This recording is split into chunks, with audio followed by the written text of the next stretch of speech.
All right, Harry, I'm Colin Creevy, he said breathlessly, taking a tentative step forward. I'm a Gryffindor too.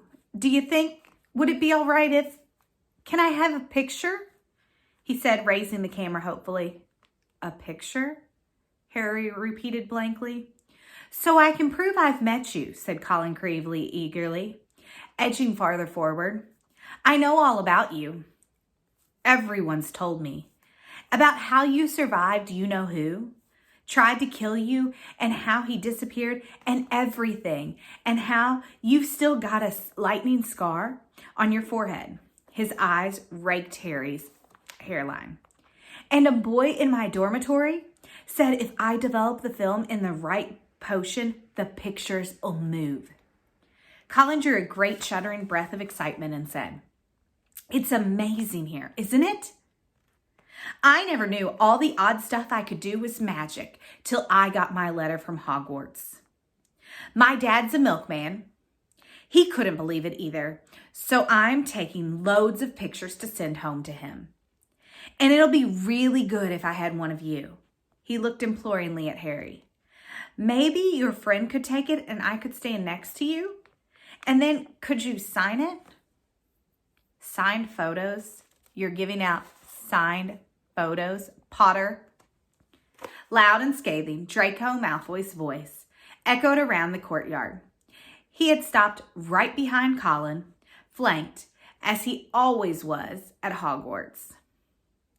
He, by his large, thuggish cronies, Crabbe and Goyle. Everyone line up, Malfoy roared to the crowd. Harry Potter's giving out signed photos. No, I'm not, said Harry angrily, his fists clenched. Shut up, Malfoy.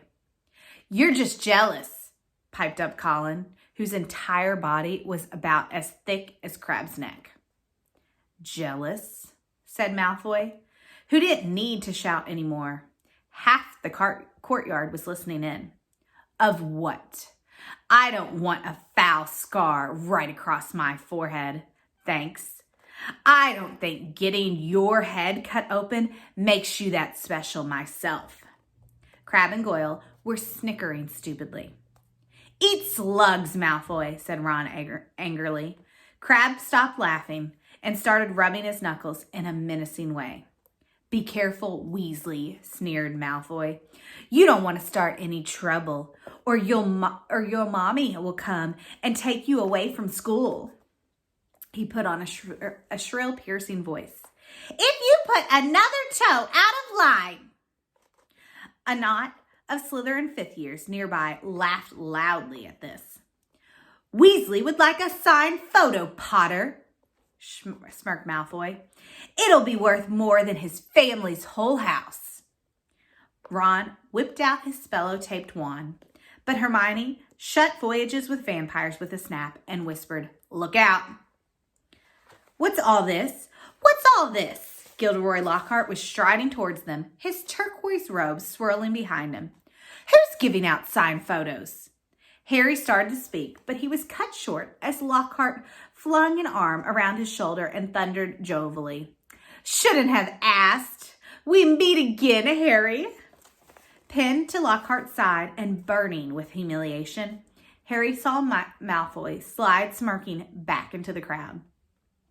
Come on then, Mr. Creevy, said Lockhart, beaming at Colin. A double portrait.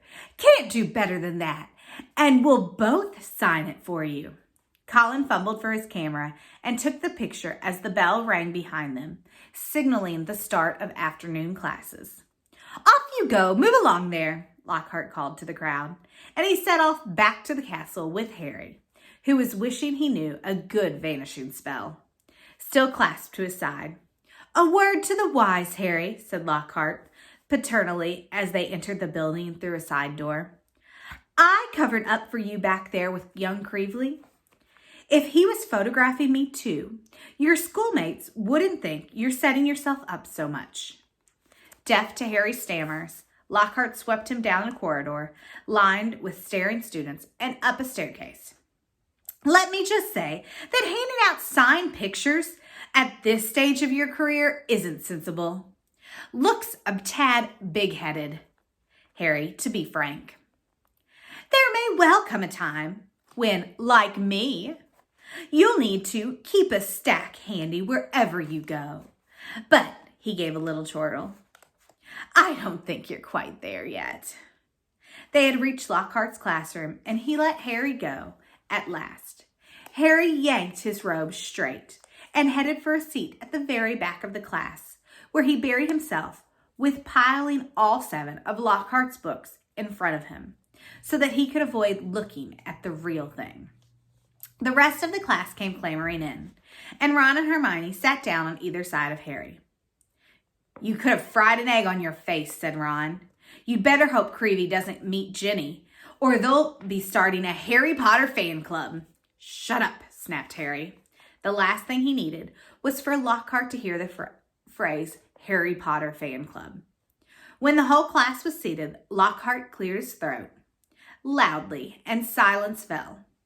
He reached forward, picked up Neville Longbottom's copy of Travel with Trolls, and held it up to show his own winking portrait on the front. Me, he said, pointing at it and winking as well. Gilderoy Lockhart, Order of Merlin, 3rd class, honorary member of the Dark Force Defense League, and a 5-time winner of the Witches Weekly Most Charming Smile Award. But I don't want to talk about that. I didn't get rid of the abandoned banshee by smiling at her. He waited for them to laugh. A few people smiled weakly. I see you've all bought a complete set of my books. Well done. I thought we'd start today with a little quiz. Nothing to worry about, just to check how well you've read them, how much you've taken in. When he had handed out the test papers, he returned to the front of the class and said, You have 30 minutes. Start now. Harry looked down at the paper and read. Number 1. What is Gilderoy Lockhart's favorite color? 2. What is Gilderoy Lockhart's secret ambition? 3. What, in your opinion, is Gilderoy Lockhart's greatest achievement to date? On and on it went, over 3 sides of paper, right down to 54. When is Gilderoy Lockhart's birthday? And what would his ideal gift be? Half an hour later, Lockhart collected the papers and rifled through them in front of class.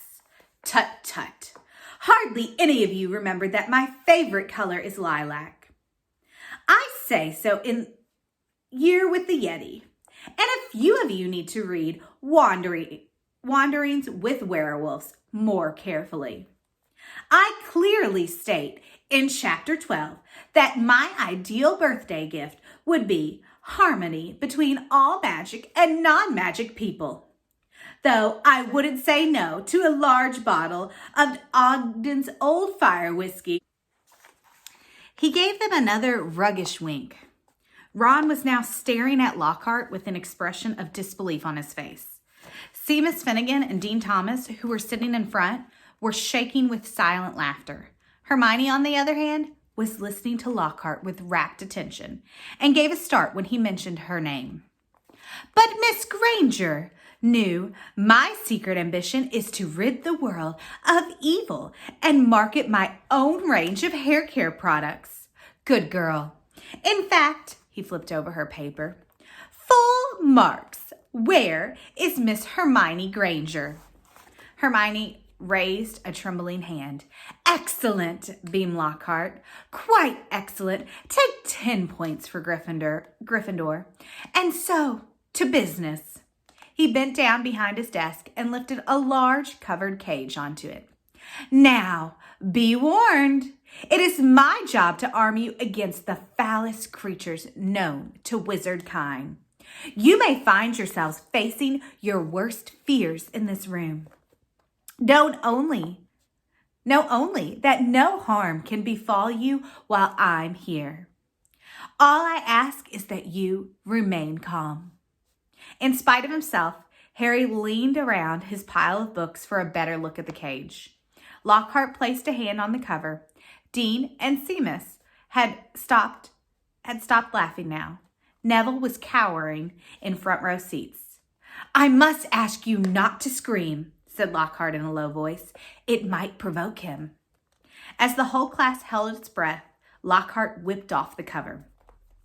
"Yes," he said dramatically, "freshly caught Cornish pixies." Seamus Finnegan couldn't control himself. He let out a snort of laughter that even Lockhart couldn't mistake for a scream of terror. "Yes?" he smiled at Seamus. "Well, they're not very dangerous, are they?" Seamus choked. "Don't be so sure," said Lockhart, waggling a finger annoyingly at Seamus. "Devilish tricky little buggers they can be." The pixies were electric blue and about 8 inches high, with pointed faces and voices so shrill it was like listening to a lot of budgies arguing. The moment the cover had been removed, they had started jabbering and rocketing around, rattling the bars and making bizarre faces at the people nearest them. Right then, Lockhart said loudly, "Let's see what you make of them," and he opened the cage. It was pandemonium. The pixies shot out in every direction like rockets. 2 of them seized Neville by the ears and lifted him into the air. Several shot straight through the window, showering the back row with broken glass. The rest proceeded to wreck the classroom more effectively than a ramping rhino. They grabbed ink bottles and sprayed the class with them, shredded books and papers, tore pictures from the walls, upended the wastebasket, grabbed bags and books, and threw them out of the smashed windows. Within minutes, half the class was sheltering under desks, and Neville was swinging from the iron chandelier on the ceiling. "Come on now, round them up, round them up. They're only pixies," Lockhart shouted. He rolled up his sleeves, brandishing his wand, and bellowed, "Pepski Pesternomi." It had absolutely no effect. One of the pixies seized his wand and threw it out the window too. Lockhart gulped and dived under his own desk, narrowly avoiding being squashed by Neville, who fell a second later as the chandelier gave way. The bell rang, and there was a mad rush towards the exit. In the relative calm that followed, Lockhart straightened up, caught sight of Harry, Ron, and Hermione, who were almost at the door, and said, "Well, I'll ask you 3 to just nip the rest of them back into their cage." He swept past them and shut the door quickly behind them. "Can you believe him?" roared Ron, as one of the remaining pixies bit him painfully on the ear. He just wants to give us some hands-on experience," said Hermione, immobilizing 2 pixies at once with a clever freezing charm and stuffing them back into their cage. "Hands-on," said Harry, who was trying to grab a pixie dancing out of reach with its tongue out. Hermione, he didn't have a clue what he was doing. "Rubbish," said Hermione. "You've read his books. Look at all the amazing things he's done." "He says he's done," Ron muttered. Have a great day, Smyrna Wildcats.